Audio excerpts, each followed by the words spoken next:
Hi everyone. So in this video I'm going to talk about how I turned a simple kind of figure study into a more fleshed out oil painting. So here is the painting I'll be showing the process of.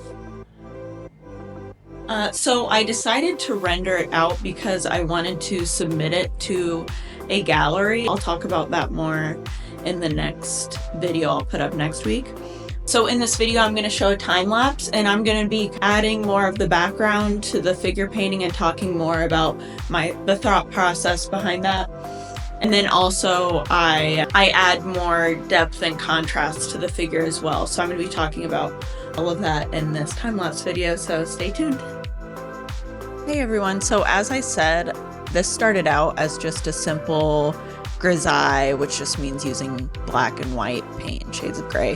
Grisaille figure study using a Graphite Studio photo reference, which I'll link in the description. And I decided I wanted to flesh it out and make it a more kind of moody, dreamy environment.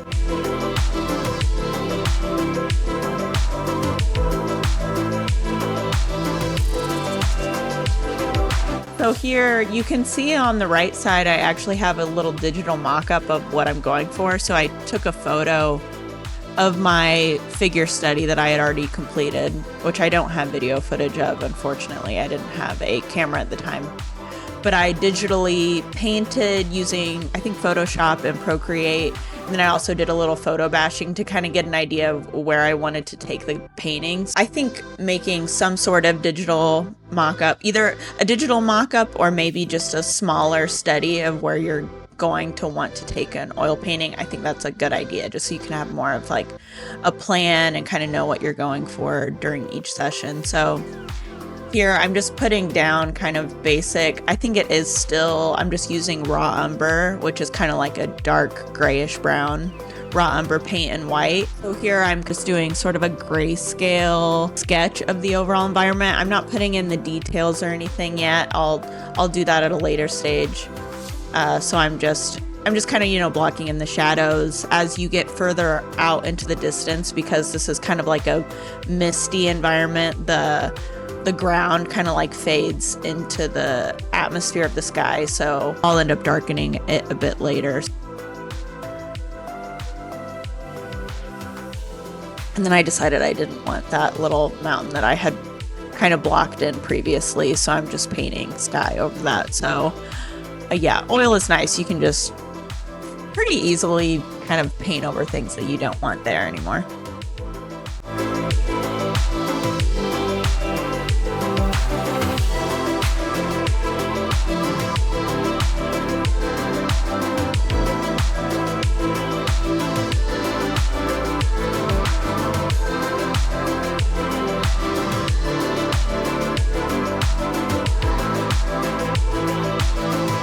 And now I went in with a soft brush to kind of blend out a lot of those brush strokes.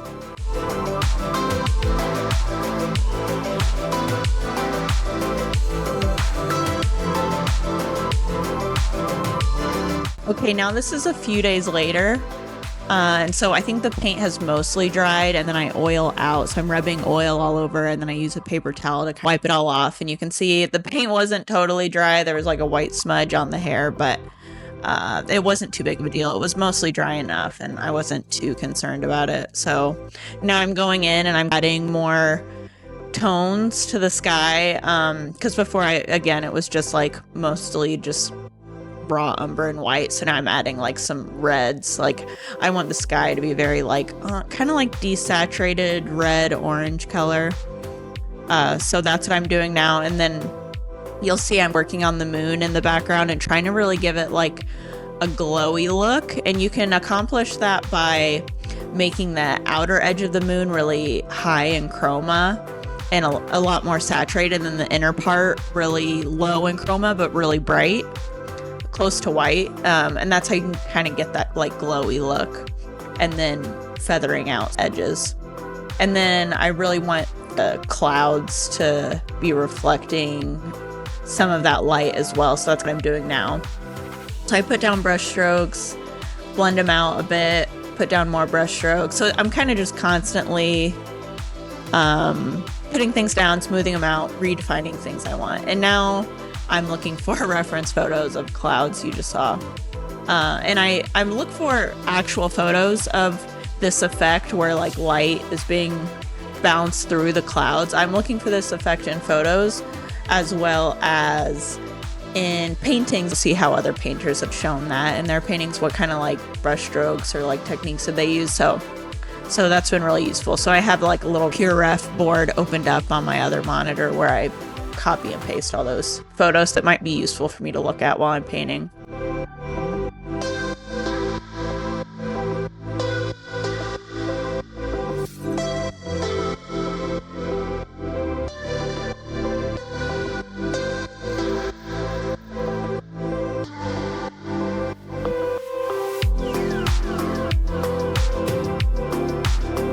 So now I'm doing a kind of a really oily, I think I put a lot of medium in my paint, and I'm doing like a brown color, and it's called like a couch. It's like a French word, but I'm putting like a base color layer down so that all the colors I put on top kind of mix well into that color, and it helps them all be a bit more cohesive. So, and now I'm going in with less oily, now just like regular oil paint, maybe a little bit of medium, but not much. And just trying to just paint, you know, the form of the hair, focusing a lot on the values and the shapes that I see in my mock-up image that I had already painted because I liked how that turned out. So I'm just kind of going off of that. And really trying to, I have a problem with, I think, making the hair a bit too vague and like not defined enough. So I'm trying to really think about like the form of the chunks of the hair and like how the lighting would be on that.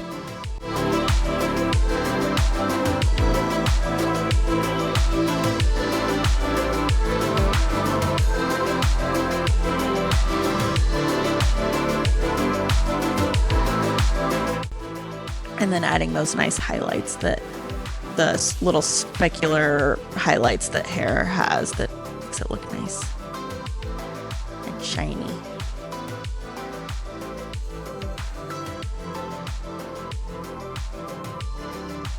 And then I'm deepening those shadows. For the whole figure, I end up having to deepen a lot of the shadows for most of it, which I'll probably show in later videos. And now I'm working on the face again because it was pretty vague. And now I'm doing that couch method again where you rub in like really oily paint. Or medium rich paint over it, just like a thin layer. But because I used a lot of titanium white to lighten up the face, it's so opaque. So I was kind of panicking at this point. I was like, oh my gosh, what did I just do? But it ends up turning out okay. So I'm just trusting I don't know. I'm just going with it, trying to salvage it. So yeah, I'm adding more high in chroma colors, a little bit lower in value, and that's kind of helping this like white cast that I just rubbed over the face like look a bit more normal. And this is a tiny face, so I was really kind of struggling painting a lot of those, like her tiny eye and like the nose. So you can see I bring out my mall stick to kind of really, because the paint is all wet, so I want to be able to get those precise details. So I want to have my hand resting on something. You can see by the end it looks a lot better. I go over the face again, so that was it for this time lapse. Let me know if you've ever done this kind of thing where you turn a study into more of a fleshed out painting. I'll post more of the time lapse in the coming weeks. I am such a slow painter that to make these videos consumable, I have to speed them up quite a bit. And I also don't want to make this like a 10-part series. But I don't know, let me know what you think about the speed or if you want me to slow things down. So yeah, please like, comment, and subscribe for updates. And let me know if you want me to go into more detail about any part of the process. But in the next video, I really render out the figure more and push the whole painting a lot further. So stay tuned for that.